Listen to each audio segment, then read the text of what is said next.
करंजिया ठारे उपखंड स्तरीय जुग्म जन अभियोग शुणाणी शिविर अनुष्ठित।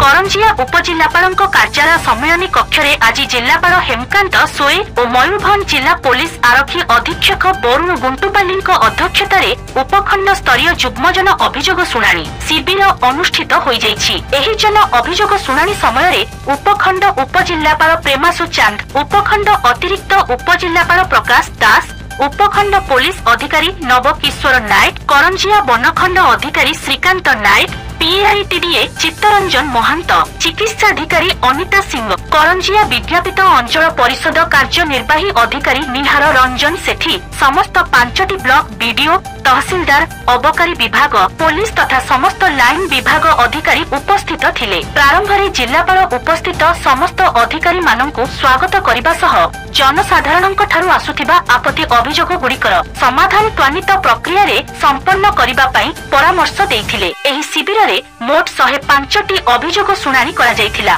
सेगुड़िक मध्यरु 74टी व्यक्तिगत समस्या थिबा बेले 31टी ग्रामवासीक समस्या अभियोग रहिथिबा जणा पड़िछि। समस्त अभियोग सुनिबा परे अभियोग गुड़िकर विभागीय अधिकारी माननकु समाधान पई पदक्षेप नेबाकु जिल्लापाल परामर्श और निर्देश देइथिले। आज शिविर को उपजिल्लापालक कार्यालय ऑफिसर धीरेन चंद्र भोईंक समेत उपजिल्लापालक कार्यालय समस्त कर्मचारी परिचालन रे सहयोग प्रदान करथिले।